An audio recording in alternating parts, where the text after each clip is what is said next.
Nako, matibag. Pagka ito, hindi mo pa nahuli to, ewan ko na lang. Pambira, nagpa-press ko na ho ang NBI kasunod ho ng paglabas ng warrant of arrest laban dito kay Senator Jinggoy Estrada. Isang like at subscribe.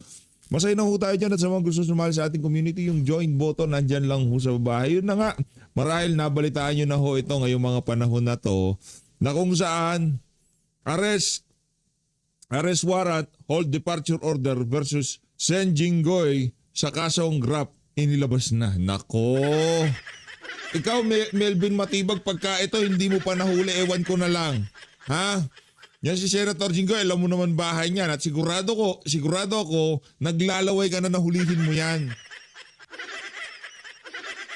Dahil nga itong si Senator Bato de la Rosa, nakita nyo naman ho, hindi ho nakakana itong si Melvin Matibag dito kay Sen Jinggoy. Dito kay Senator Bato de la Rosa, dito kay Sen Jinggoy. Pagka hindi ka pa nakaisa dito, ewan ko na lang. Heto, ipina-aresto na si Sen Jinggoy. Naglabas ang Sandigang Bayan 2nd Division ng warrant of arrest at hold departure order laban kay Sen Jinggoy Estrada para sa kasong graft kaugnay ng flood control scandal ngayong Biyernes, May 29. Nako! Yari tayo dito. Samantala, wala pang inilabas na hiwalay na arrest warrant ang Sandigang Bayan 5th Division na umahawak sa kasong plunder ni Estrada. O ito ho mga kababayan, ito. Ito naman ho ngayon yan, ito. Nako, yun lang. Yan ang problema mo ngayon, Brad. Yan ang problema ngayon itong si Melvin Matibag. Sen Jinggoy on the way to Sandigang Bayan to post bail. Palakpakan, meron naman palang bail. So hindi makakapagbida-bida itong si Melvin Matibag. Na kung saan pupusasan, ipapahiya, isasakay sa sasakyan. Walang ganon. Naku, piyargi tayo dyan. Kung saan na kung nagpunta itong si Senator Jinggoy, yan sinasabi ko, di ba? Ang tanong ho dito, wala ba si Bersamin? Wala ho ba si Amena Pangandaman? Wala ho ba si Guardiola? Wala ho ba si Martin Romualdez? Wala ho ba dito sa mga congressman na i-implicate dito sa mga maanumalyang flood control project? Wala pang warrant of arrest sa kanila? Sa mga senador lang kasi hindi sila kontrolado ng Malacanang. Bumoto nga pala yung mga congressman. Kalimutan ko, natakot nga pala sila sa ombudsman. Eto si Senator Jinggoy, may prinsipyo at paninindigan. Sen Jinggoy, on the way to Sandigang Bayan to post bail, Senator Jinggoy Estrada is on his way to the Sandigang Bayan to post bail in the bail in connection with his graft case. The Sandigang Bayan 2nd Division earlier issued a warrant of arrest against Estrada over the graft case and set bail at 90,000 pesos. Palakpakan! O pakinggan ho natin itong si Melvin Matibag. Yay!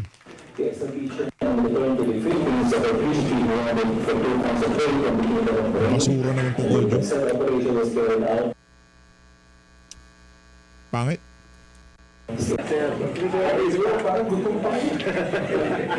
So I apologize na we have to move it in the afternoon. I have to do something in the morning. But right now we have two cases na successfully executed by our IOD and the OTCD. Unahin natin yung sa OTCD natin. Ito yung tungkol dun sa nag-scam siya using WhatsApp, tapos telephone, Viber, ganyan, pretending to be someone na hindi naman siya. So there is a coordination from Presidential Security PMPSC, Presidential Security Command natin, together with our OTC to apprehend this person who represent isang departamento. Kunyari sa Super Stady, Executive Secretary, even sa akin.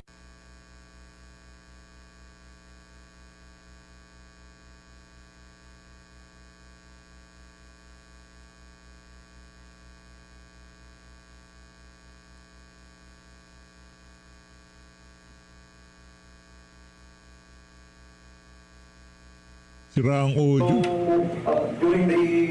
of investigation, nalaman natin na may warrant of arrest siya, which we Yung IOD natin, please ikaw na yung mag-detalye. Magandang umaga po sa lahat. Last week, nagpunta po ang International Operations Division sa Kingdom of Bahrain para sa isang extradition. It's nandun na. Tapos yung number parehas. So, malaki It's using several numbers. Okay. Ngayon, doon na tinanong mo yan, no? Get this warning doon sa mga tao na who wants to help, kunyari, na mabibigay ng lead kung nasan si Senator Bato or sino pa man na target natin ng arrest, pag-isip-isip po kayo kasi hindi po nakakatulong at sisiguraduhin namin na mananagot pa kayo sa batas, huhulihin po namin kayo. Baka mauna po kayo mahuli kay Senator Bato pagka ganyan po yung ginawa niya. At ganyan nga po yung nangyari dito. Nauna pa siyang nahuli. So, hindi po talaga itong in-favor niya kay Senator Bato? Hindi po totoo. Kasi actually, nung binibigay niya yun, may validation na po kami. So, alam namin, yung binibigay niya na dito yun, medyo sablay. So, ngayon po alam niyo na po kung nasaan po talaga si Senator Bato? Ilabi naman yung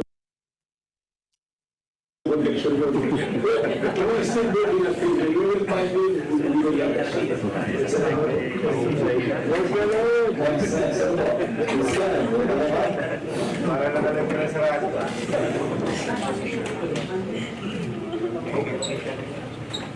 Good afternoon. Congratulations po sa dalawang accomplishment. First po, Director, dun sa case ng scammer, nagpakilala po siya na si Presidente, no? How... Yan pa lang po namin, ma'am, sa ngayon ay about dun sa nagpapanggap siya. Walang kwenta. Ano mga scammer pala yun? Ang dami sa Malacanang. Bakit hindi kayo nag-ano doon? Talagang NBI na to. Dami scammer sa Malacanang. Dapat doon kayo nahuli. Pambihira kayo. O, dito to tayo. Kaya Attorney Ferdy Topacio, kala ko, ba't parang magkamukha itong si Attorney Ferdy at itong si Senator Jinggoy? Magkamukha ho sila, oh. Diba? Game.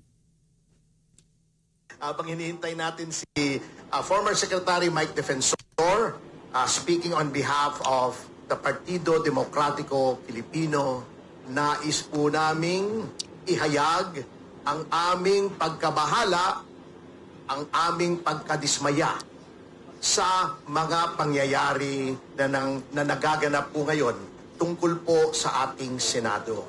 Unang-una pong nais naming kondinahin ay yung suspicious timing ng paghahain ng mga kaso laban sa mga senador na identified sa majority. Nakita naman po ninyo at matagal na naman namin sinasabi, ang ombudsman po ngayon ay puppet ng Malacanang.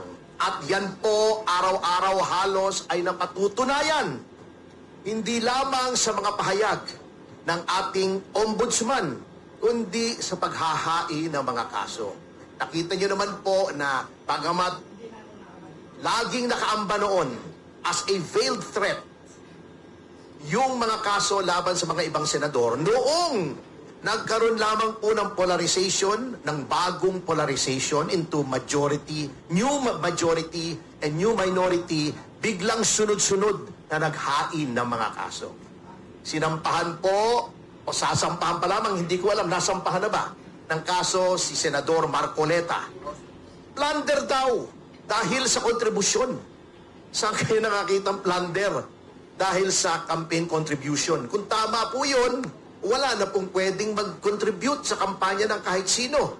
Lalong-lalo na kung ang tatakbo ay isang re-electionist or a sitting official na running for another position. Kasi lahat po yan magiging plunder, magiging graft, magiging by reason of his office. Hindi po yan ang intensyon ng election law with respect to campaign contributions. Pero wine-weaponize po nila yan. Nakita nyo naman ang collusion between supposedly independent bodies, constitutional bodies at ang executive. Bagamat inabsuelto si Marcoleta ng COMELEC, noong sinabi ng ombudsman na maghahain sila, biglang naghayag si Chairman Garcia ng COMELEC na pakikipagtulungan sila sa ombudsman para sa plunder. Number 2, pati ba naman si Robin Padilla kakasuhan ng obstruction of justice? Anong obstruction? At that time, napakalaki ng question as to whether or not yung warrant ay ng ICC ay pwedeng i-implement dito. At mismong ang DILG, mismong ang presidente nagsabi, there is no order to arrest Senator De La Rosa. Eh bakit obstruction nung pinalabas siya kasama ni Robin sa premises ng Senado? Does the left hand not know what the right hand is doing? Anong klaseng? Hindi ko maintindihan kung sinong nagtitimon, parang rudderless boat ang ating pamahalaan. Sasabihin ng presidente, walang standing order to arrest. Sasabihin ng NBI director, aarestuhin namin, nakipag-coordinate sa former Senate President. Hinabol si Bato, walang standing order to arrest. Ano ba yung standing order? Habulin si Bato? Yun ang order, habulin nyo. Makipaghabulan kayo kay Bato. Tapos sasabihin ng DILG, walang standing order. Then you have the DOJ telling the PNP to have a manhunt. Kailan naging under ng DOJ ang PNP? Ang gulo po ng ating gobyerno. Yan po ang nangyayari kung ang liderato, ang mismong chief executive,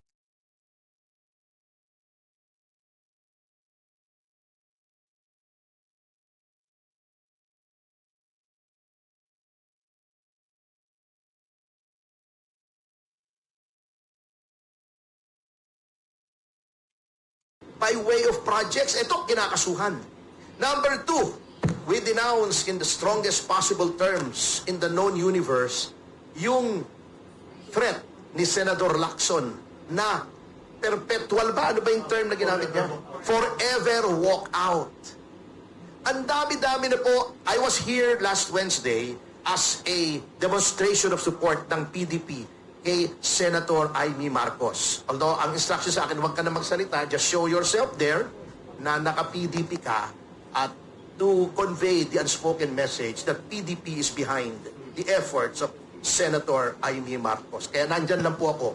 When asked to speak by Senator Amy, I respectfully declined. Kasi meron na nga tayong press con. Pero we support Senator Marcos and we support the majority and we denounce the majority for their obstructionist acts of throwing a monkey wrench into the legislative process. Ibig niyong sabihin, pagka ang minority ay hindi nila makuha ang kanilang gusto, sisirain nila, wawasakin nila yung legislative process by depriving the Senate of a quorum. Hindi ba sila'y hinalal ng milyon-milyon para maging kinatawan? How can you represent the people if you're walking out? How can you discharge legislative functions if you're walking out? Of course, may mechanism. Ang tingin ko dyan, they're trying to force the issue Kasi under Senate rules, under the rules of any legislature, hindi mo pwedeng i-deprive ng quorum forever ang legislatura. The Senate President, in the case of our Senate, may order the Senate Sergeant at Arms to arrest and bodily bring any member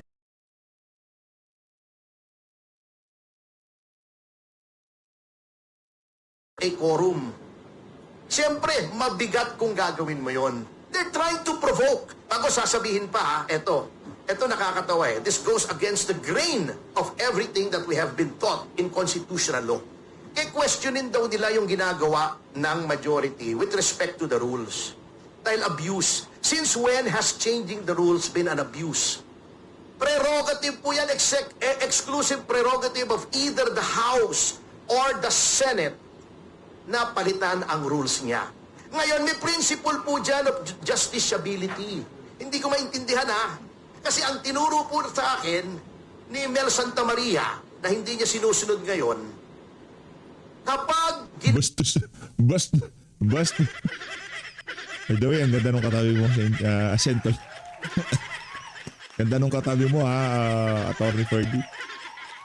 ginagawa pa lang ang batas o any amendment of the rules, hindi pa ripe for adjudication yan. You cannot go to the Supreme Court. You can only go to the Supreme Court kapag yung batas ay napasa na or yung rules ay pinasa na ng majority. That's when you question it, if you can question it at all. Dahil exclusive yan. Di ba sinabi ni Tito Soto, do you see how hypocritical these people are? Sabi ni Tito Soto, the Senate has the exclusive right to make its rules, blah, blah, blah. Pagkatapos ngayon, pupunta daw siya sa Supreme Court para questionin kung bakit iniiba yung rules. Gusto niya noon, ayaw niyong makialam ang Supreme Court, noong in-invalidate yung impeachment. Ngayon, gusto niyong makialam ang Supreme Court on the same principle, yung acts exclusively belonging to the province of the Senate in performing. Good luck after insulting the Supreme Court, after saying that the members thereof are ignorant, etc. Pupunta ka ngayon sa Supreme Court, good luck. Baka ang mangyari sa kanya pag may sinabi siya sabihin sa kanya ng Supreme Court acheche. Insultuhin mo yung Supreme Court, baka pupunta ron. Sinasabi pa nila, may nagsabi sa akin, pwede daw hindi sundin yung order ng Supreme Court. Bakit pupunta ka sa Supreme Court? Diba? How hypocritical these people are. Noong panahon ni Trillanes na nakukulong, gusto nila remote participation. Noong panahon ni De Lima nakakulong, remote participation. Ngayon, ayaw nila. And then, someone will say na, minamadali nyo ba ito? Dahil may makukulong na sa inyo? What a thing to say to your colleagues. That's the problem of electing characters to the Senate. Diba? I will just vary the old saying, diba? When you elect clowns to the Senate, the clowns do not become honorable. The Senate becomes a circus. Matindi po yung sinabing yun. If there's anything that is unparliamentary, hindi yung ginawa ni Senator Aimee, because that forms part of the prerogative of any senator to rise on a question of privilege. Hindi kasi marunong yung ibang mga senador natin. Kung mababasa nila yung mga ibang privilege speeches before martial law, ni na Jokno, ni na Ninoy, ni na Tanyari, mas matitindi pa sa ginawa. Those of you do not remember, matanda na po kasi ako yata pinakamatanda rito Kasi before the advent of the internet, of social media, lahat po ng privilege speeches ng mga senador, pinapublish nila. Then meron noong tinatawag na franking privilege. Libre po, pag nag-mail sa inyo ang mga senador ng kahit ano, libre, hindi kailangan ng post office stamp. Ginagamit po yun ng mga senador, daan-daang libo minimail nila kung sino-sino, lalo na yung mga local government officials. My father was a board member, he was a councilor. Lagi siya nakakatanggap ng kopya ng mga privilege speeches. Pinababasa niya sa akin. Matitindi. Si Ninoy accused President Marcos Sr. of orchestrating the Jabida Massacre. Ngayon, dinibang, wala naman palang pruweba, sabi ni Bobby Tiglao. Hindi po kailangan na may proof doon. Privilege nga yun Why is there such a doctrine as the rubric of privilege? It's to encourage every senator in representation of the millions who voted for him or her na magsalita freely without fear of reprisal except before his peers by way of an ethics committee complaint. At this point, let's welcome former Secretary Mike Defensor. Palakpakan natin. Dito pa sa gitna. Idolo. Dito ka. Hindi ka dyan. Dito ka. Hindi. Dapat Ikaw sa gitna. Gitna. Sinasabi ko sa'yo. yung pinakagwapo nasa gitna. Yung mga gwapo dapat nasa gitna. Kaming mga... dito ka na. Ako doon na lang ako sa katabi katabi nitong si Atty. Topacio. Kay ate girl na lang ako. Yung ito, doon na lang sa kabila. Tapos ako dito. Joke lang, ayun. We will evacuate. Doon ako, dito. Dito ako sa gitna, dito.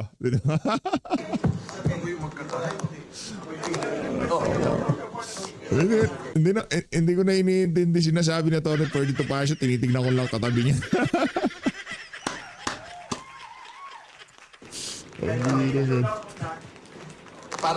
Parang hindi nila tayo kilala, no? Ay, oo, sige po, opo. Picture lang muna. Nagre-request ang picture yung sa pagka-press. Picture muna. Impact sa harap. Sa right, sa kaliwa. Kaliwa. Kaliwa muna. Kaliwa muna.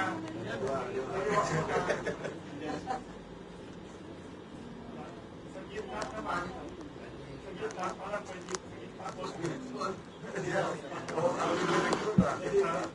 Ako sa taas naman. Kanya lang. Kuyo po. Dito naman sa right side. Quarter turn. Quarter turn. Right side. Quarter turn to the right. Another quarter turn, ladies.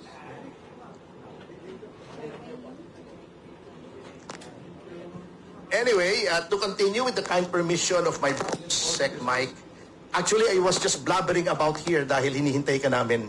Now that you're here, I can wind up. Diyan. Dito ako, dito. Pag kasi nagpapares ko kayo, Atty. Ferdy, huwag kayo magsama ng... Pambihira naman yan. Ano ba naman kasi yan? Ba't kayo nagsama ng ganyan? Kailan na susunod na press ko natin, Atty. Ferdy? O-cover ko ng live yan. Anyway, yun po Pambihira! ang concern ng PDP. At alis ka nga dyan. Nakakasama ka sa frame. Alis ka dyan. Makapag-concentrate eh. We are appealing Ako to our nga to si senators ate. for sobriety. Pambihira Yung ka pinagsasasabi naman, nilang tyranny of the majority, there is no such thing. In a democracy, talagang majority ang nasusunod. Yan. Bakit? Pagka Tanggalin ko yung mukha ni ate, nadidistract lang ako. Di ako makapag-focus doon sa ating ano, sa topic natin, sa paksa natin dito sa video na to. nung nanalo ba si BBM, may nagsabing tyranny of the majority. That is democracy. Yeah. The majority rules. Yun po yun. Wala tayong magagawa doon. Those are the rules. And the rules of the Senate are subject to amendment at any time by the will of the majority. Wala pong tyranny rito. Puro kahipokrituhan, puro demagoguery ang pinagsasabi ng minority. Ngayon, I challenge Senator Lacson. Kasi isa pang ipokrito yan eh. Surrender siya kay Bato. Unang-una, pumirma yata siya dun sa Resolution 44, di ba? Si Ping. O, pagkatapos surrender, hindi naman siya sumurrender noon. Nagtago siya. O, yung all those calling for the surrender of Senator Bato are hypocrites. Because yung sina Teddy Casino, sina Lisa Masa noong 2006, ewan ko kung buhay na yung iba sa inyo rito, nagtaguyan ilang linggo sa loob ng House of Representatives. Diba? Tignan nyo yung mga news reports. Pinagmalaki pa ni Lisa Masa, doon na daw siya naglalaban ng panty sa loob ng House of Representatives sa lababo. To evade arrest. Lalaban ng pan. Oh, talaga, Atty. Ferdy. Natawas tuloy siya itong si ate girlie. Huwag ka na. Pambihira ka talaga. Eto, binanggit mo yung panty. Talaga. Yanis, ganun din. Natawa Si tuloy siya. Dilima, dalawang araw yan nakiusap. I was there. Kasi kami yung ng VACC yung nag-file nung Believe It Drug case. We were there nung isa-serve yung warrant. Nakiusap si Dilima, baka pwedeng 2 days muna ako rito to wind up. Hindi siya pinasok. Wala nagpumilit pumasok doon para arestuhin siya. Now they're calling for surrender. They are justifying yung pagpasok sa Senate. Ang kakapal ng mukha nitong mga to eh. Grabe. Ang kapal. Si Lacson nga ang nag-coin ng word fugitive from injustice. Swerte lang yan si Lacson, sinuportahan niya si Noynoy, tumawid ang administrasyon. Noong ginrant yung certiorari niya ng Court of Appeals, yung si Solicitor General Cadiz, an Aquino appointee, did not appeal. Can you imagine the crime of the decade, hindi mo i-appeal yung pagkatalo ng gobyerno? Solicitor General ka. Yung mga annulment cases nga na ordinaryo, ina-appeal automatically ng OSG, siya hindi niya appeal. Yung the Ser Corbito double murder, may 2 tao na patay. O the technicality, nag-grant yung lifting ng warrant ng principal accused, hindi mo i-appeal. O, yan ang tirada. Diyan, swerte si Ping. Swerte lang talaga si Ping. But one day his luck will run out. Correct. Anyway, One day, his luck will run out. Palakpakan natin. Gusto natin yung sinabi na yun itong si Atty. Ferdy Topacio. Ate, tigil-tigilan mo yung pagtingin-tingin ng ganyan. Ako, hindi ako natutuwa yung mga paganyan-ganyan mo tingin natin. Tsaka next time, press con lang. Huwag masyadong pambihira naman. Inaaurahan mo kami, hindi ka makapag-focus kay Atty. Fred. Kasalanan mo yan eh. Attorney, alam mo kung press con para talagang solidong-solidong at huwag ka magtabi ng ganyan. Pambihira naman. Challenge him. Sige, pakita nyo yung tunay na mukha nyo sa sambayan ng Pilipino. Yeah. Forever mag-walk out kayo. Sige. Pakita nyo, show your true colors. Ganyan naman kayo, pikon kayo eh. Pag kayo majority, okay lang. Pag kayo minority, hindi okay. And to end this tirade, I wish to announce that after this, I am proceeding to the Supreme Court to file a case for indirect contempt against Representative Sara Ilago, na isa pang ipokrito.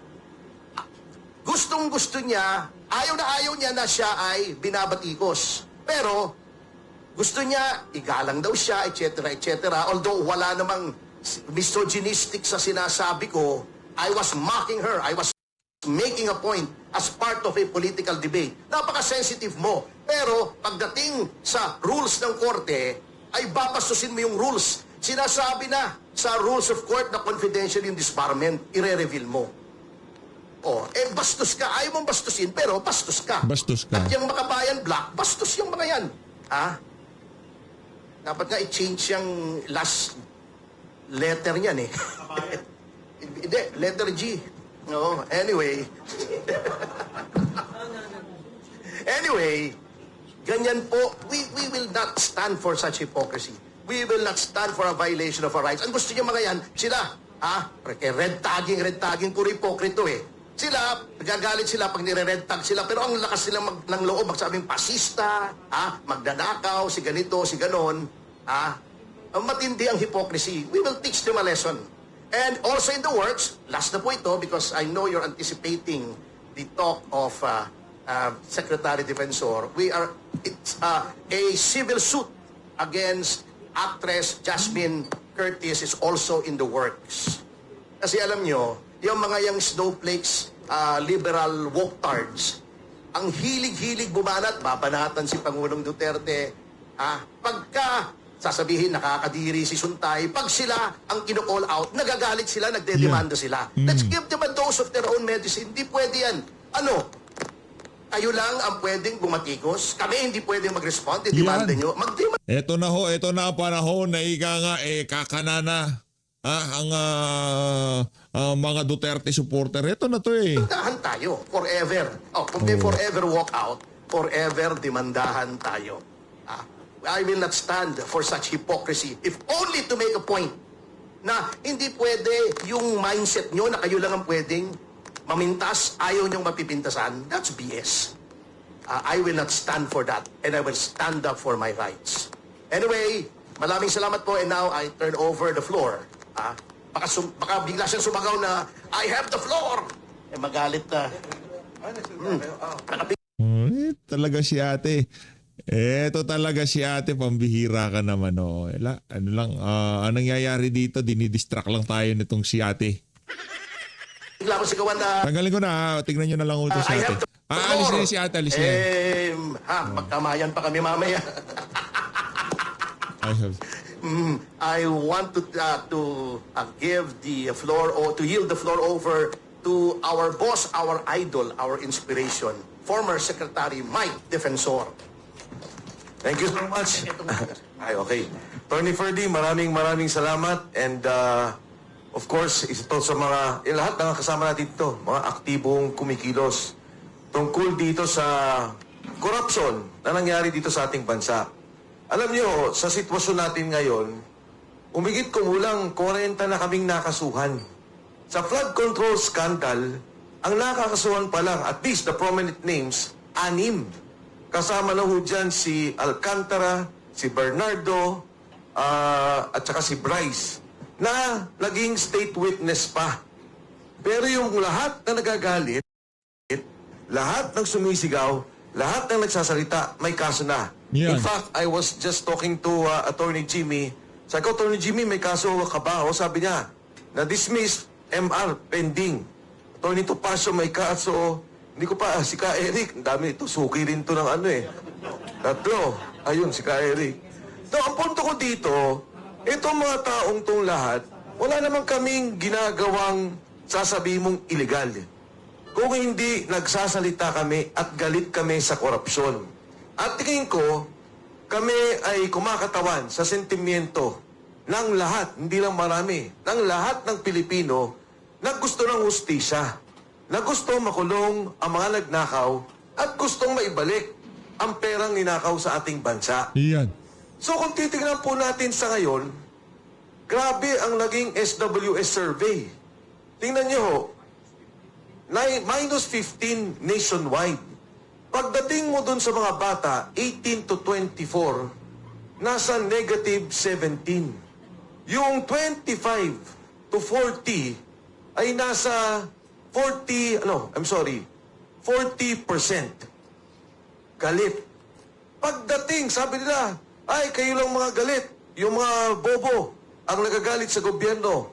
Alam nyo, sa mga college graduates and those that have higher degrees, higher learning, nasa negative 37 ang galit. At pag tinignan nyo on a regional basis, negative 40 ho ang Mindanao. Consistently, galit ang Mindanao. Ang nakakagulat, humahabol ang Metro Manila. Negative 31%.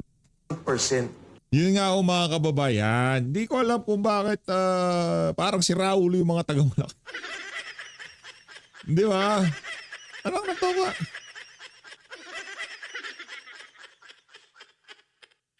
Ganyan na nga ang iyong net satisfaction rating. Iniisip mo pa rin paano ulihin si Bato. Na para mong pagka nahuli mo si Bato, tataas ang iyong net satisfaction rating. Gusto mong ipakulong itong si Jinggoy at itong si Joel. Na ang dating pag nahuli itong mga tao na to, tataas yung net at yung satisfaction. Ang inihintay makulong na sambay ng Pilipino, ikaw Marcos Jr. Kasi alam nila, ikaw ang isa sa pinakamalaki ang pananagutan dito sa skandalo na to. Ang Metro Manila. Tinalo na ng Metro Manila ang Visayas. Bakit o ganito ang survey? Dahil galit ang tao. At yung galit na yan din ang nagpapakita ng suporta sa Senado, sa 13 senators of the majority of the Senate today. Bakit? Hindi ho dahil sa impeachment yan. Walang problema ang impeachment. They don't have the numbers and they cannot impeach Vice President Inday Sara Duterte. Finish. Hindi ho yan dahil sa Constituent Assembly. They don't have the numbers at hindi nila kayang baguhin ang saligang batas. Yan po, ang away sa Senado ay dahil sa Blue Ribbon Committee. Yan talaga ang nagiging away. At yan po ay dahil sa ayaw nilang ilabas ang 18 Marines. Yung sinasabing delivery 3 times a week, minimum 500 million, maximum 4 billion pesos. Huwag na natin isipin, yung maximum 1 billion per delivery na lang. Sa isang buwan, 12 billion pesos Grabe. ang nawawalang pondo ng ating at ninakaw sa kaban ng ating bansa. Ayaw ng Blue Ribbon Committee na magsalita at ipatawag si E.S. Bersamin, si Secretary Pangandaman, si Yusek Adrian Bersamin, Yusek Traigib Olaybar. Yan yung 8 billion na nanggaling mismo kay Senator Ping Lacson. Ang sabi niya, niloko daw ang presidente batay sa sulat ni Yusek Bernardo. At ang sabi niya, yung 8 billion nasa 4 na taong to. E di pagsalitay natin, pakinggan natin kung anong sasabihin. Ayaw po nilang mapatawag si Mark Teksay at si Paul Estrada, dalawang assistant ni Saldico, na may ledger. Maganda po yung ledger na yun. Hindi lamang kung saan binigay, kundi kung saan nanggaling ang pondo. Ang sabi nga sa akin ni Saldico, during one of our conversations, nung nag-usap pa kami, Attorney Ferdy, ang sabi niya, alam mo, sabi niya, Idol, mas malaki pa nga doon sa mga road, yung safety road projects, ang bigayan. Yung netting, sabi niya, ang laki ng bigayan dyan. Ayaw nilang ipatawag si Manny Bonoan na dapat magsalita dahil sinabi siya yung umawak ng 30 billion na nag-ayos doon sa 100 billion na pondo na ibinigay ni Saldico. Ayaw po nilang marinig si Saldico. Pag si Saldico pinayagan ng Blue Ribbon na magsalita under Zoom, magiging opisyal lahat ng sasabihin niya tungkol sa pondo. At higit sa lahat, ayaw po nilang ipatawag si Speaker Martin Romualdez. Ngayong araw lang naglabas ng statement yung kanyang abogado, si Attorney Atienza. Ang sinasabi, wala daw silang relasyon sa budget, he is the Speaker of the House, there is no direct function governing the budget in terms of approval and execution. Eh di pakinggan po natin, pagsalitain natin, eh di ba ang sabi ni Saldico, yung tamarind na bahay niya, amoy pera na. Dahil yung ilalim nun ay puro pera. Anong sabi ni Speaker Martin Romualdez? Grabe, may pera na. Pag ako pinilit nyo, magsasalita ako. Eh di ba yung palang Grabe, may pera. Paano yun? Paano yung may pera? Eh tayo makakaamoy ng pera. Pagka may pera, amoy may pera. Pero yung bahay, yung buong bahay, amoy pera dahil puno ng pera. Anak ng Petrang Garapata. Iba yun. ako admission na Grabe naman yun. na may alam siya. Eh yun nga kung sila E.S. Bersamin, Secretary Pangandaman, na magsalita si Saldico, biglang nag-resign.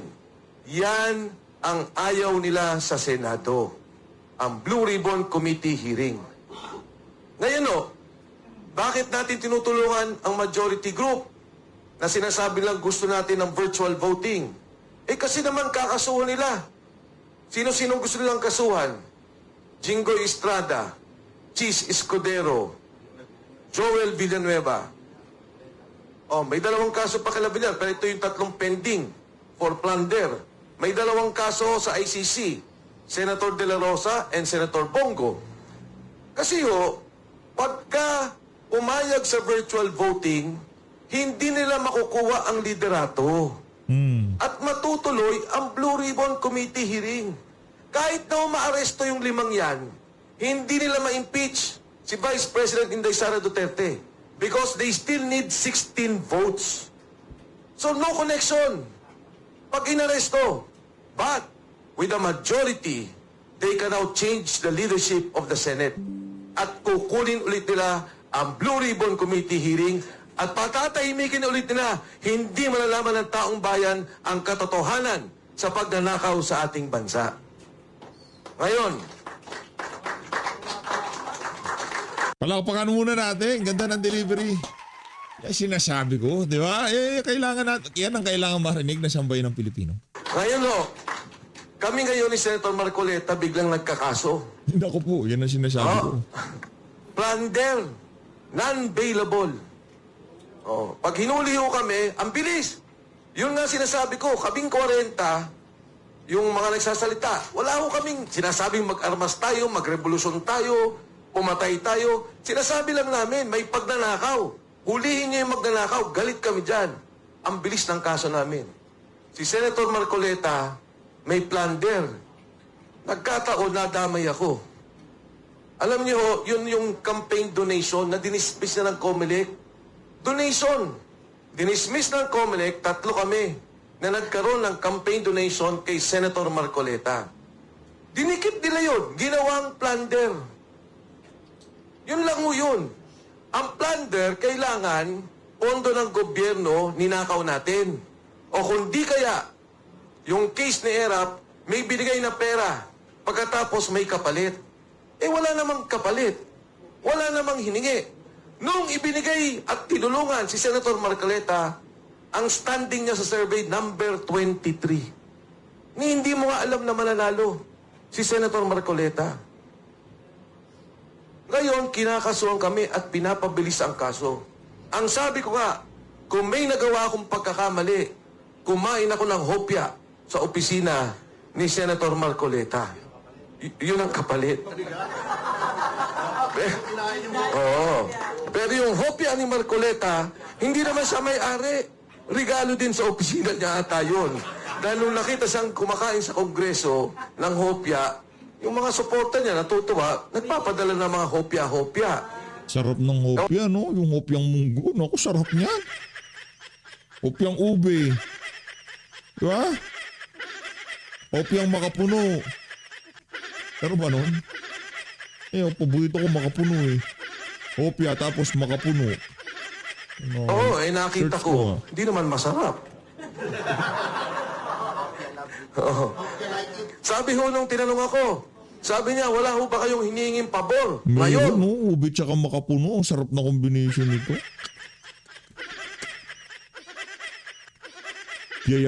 Diabetes ang aabutin ni PH dito. Pambihira. na senador na si Marcoleta. Sabi ko ho, kahit na nagkakapi kami o kumain kami sa labas, hindi bumubunot si Senator Marcoleta. Ako pa rin ang nagbabayad ng kapi naming dalawa. Naku. Siya na nga ang senador. Ako pa rin ang taya. Ganyan ang klase na nangyayari sa atin ngayon. Ang sabi nga nung una, silent martial law. Pero ang katotohanan ho, ang mas tamang term daw ay undeclared martial law. Kaya ho kayo na nandito ngayon, yung mga vloggers, damay na rin kayong lahat. Alam niyan, winarningan na kayo ng NBI. Ha? Ayan, magkakasama na tayo. 40 ho ngayon ang kinasuhan. Dito sa aking kaliwa, sa aking kanan, may mga kaso to. At wala kaming naging kasalanan kung hindi ilabas lang ang sentimento ng ating bansa. Ilabas ang sentimento ng taong bayan. Yung korupsyon, imbestigahan, ikulong ang mga nagnakaw, at ibalik ang pondo ng bayan. Hindi kami matatakot, hindi nyo kami matatakot, at kami patuloy na lalaban. Magandang umaga po sa inyong lahat. Yun yung sinasabi ko dyan.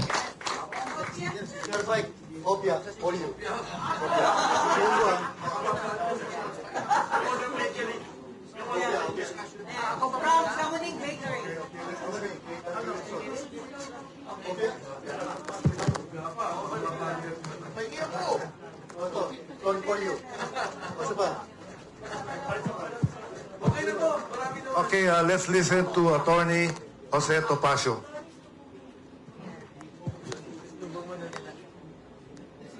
Okay.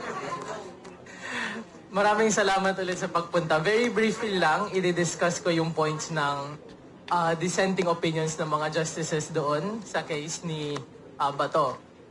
So, sa TRO. Dito ay iba-iba actually yung sinasabi ng justices. Pero consistent sila sa pagre-rebat sa contention o yung decision ng majority ng Supreme Court Justices regarding yung kung tama ba na magbigay ng TRO.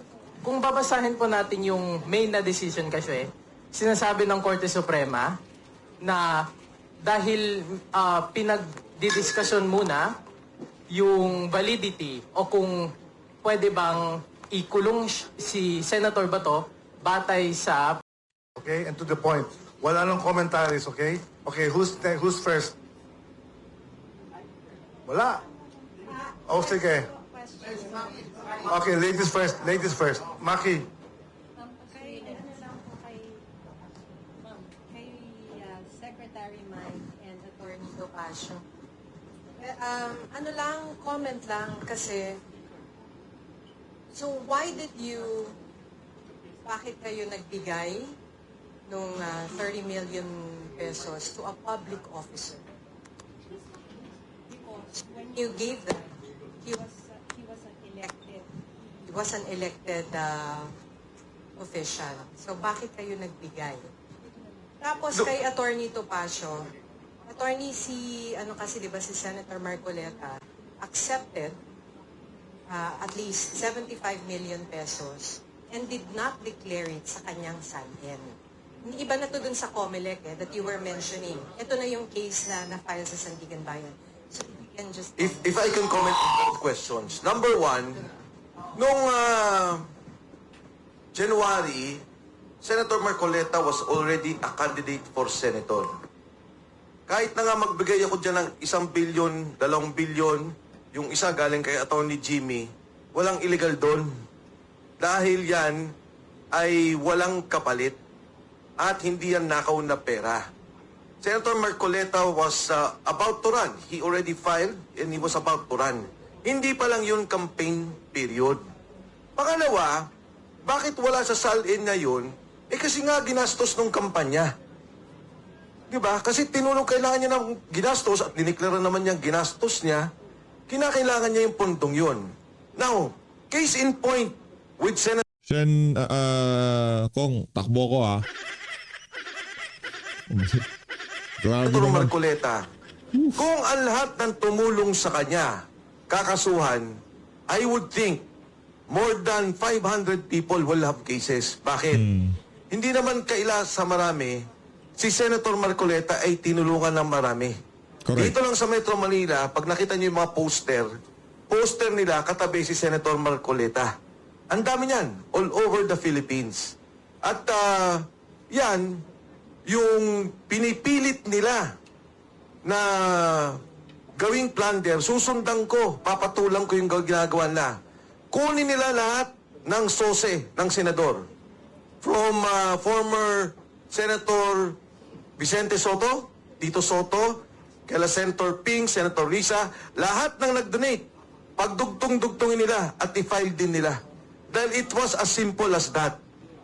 Pinipilit lang nila dahil gusto nilang tumahimik ako at tumahimik si Dante Marcoleta.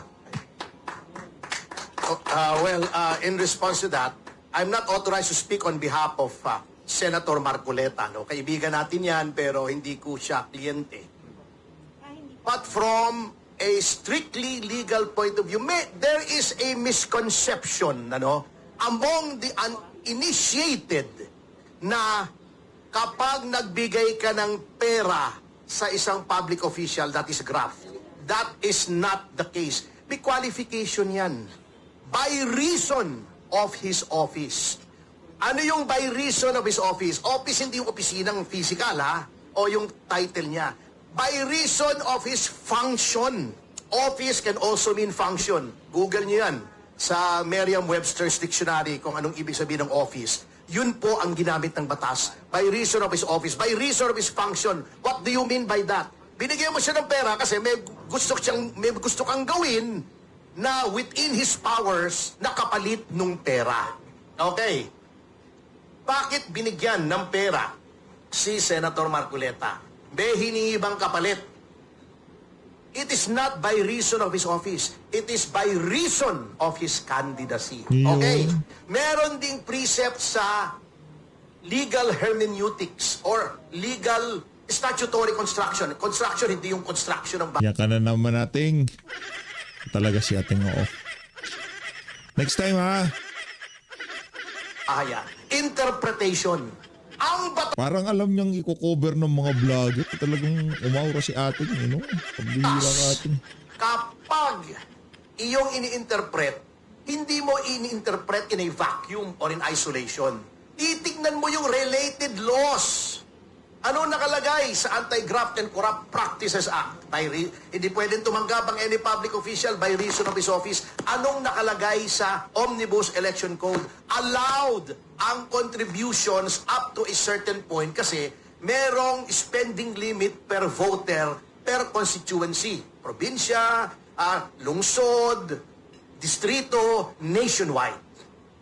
When you interpret a law, titignan mo yon. Contribution to a candidate is allowed. Wala naman sinasabing pagkakandidato ay sitting official. Whether running for re-election or running for a different office, hindi mo pwedeng bigyan. Allowed yan. Bakit? Kasi the framers of the law know enough na unless you're one of the wealthiest in the country, hindi mo kayang ponduhan ang kampanya ng sarili mong pera. Also, yan ay to prevent corruption. Bakit? Kasi kung hindi mo pera yung ginastos mo, nanalo ka, wala kang kailangang bawiin. Yan po, sabi nga nung professor ko, si Justice Diaz, he who knows the law and knows not the reason for the law, knows not the law at all. Huwag natin tingnan literal. Yan ang problema sa iba Komento ng komento. Kaya nga sinasabi namin, hindi naman sa we are condescending towards people who did not study the law. Ngunit, ang batas po, napaka-komplikado. Hindi yung literal. Sabi nga ni Miriam Defensor Santiago, hindi dahil marunong kang bumasa, binasa mo yung batas, alam mo na yung batas. Marami pong nuances ng law, kaya nga po 4 na taon namin pinag-aralan at 6 na buwan pa kami nag-review bago kami naging abogado. Mahirap po yan, hindi pwede, ay binasa ko, ay public official, si Marcoleta, binigyan ng pera, graft. Meron pong reason behind the law. Tingnan natin yung debates, tingnan natin yung journals kung bakit may ganong batas at bakit may batas naman na subsequent na may donasyon na pwede. Kasi in any electoral exercise, sa kahit anong bansa, allowed po ang donasyon. In fact, sa Amerika, merong counterpart, yung gobyerno na nagbibigay siya ng pera para tumakbo ka, para hindi ka na mangurakot. Oh, ganun po yun. Hindi porket official binigyan, graft. So, hindi porket official tumanggap, grafter. Hindi po ganun kasimple yun. Things are not as simple pagdating sa batas. So, yun po yung sinasabi namin. Tama si kasamang Mike, kung lahat ng tumanggap ng kontribusyon ni may plunder, tingnan natin lahat ng SOSE. Huwag mo sabihin hindi tumanggap si Soto, si Lacson. Di ba? Ba't hindi plunder yun? Di ba nakaupo sila? Si Lacson yata hindi, ano? May SOSE sila lahat. May SOSE sila. Kung yung lahat na nakaupo na nagre-election o tumakbo ng ibang posisyon ay grafter o plunderer pag tumanggap ng pera, ang daming yan. Kasuhan nyo lahat. Hindi pwedeng selective ang justice.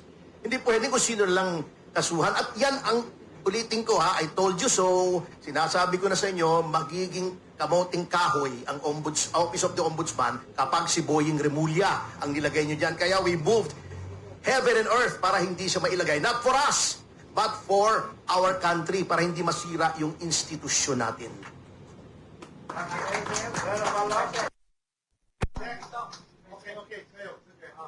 Ngayon na nga mga kababayan, ang ganda na naging talakayan dyan sa naging live na yan ng SMNI Digital. Kung gusto nyo panoorin ng kabuuan ng video na yan, nag-press con ho itong si SP Cayetano. Kailangan ho natin panoorin at maihatid yung balita na yan kung ano man sasabihin niya sa ating mga kababayan. As always, maraming salamat po sa pag-support sa page update. Mag-ingat ho kayo lahat. Mahal lahat ng Pilipinas.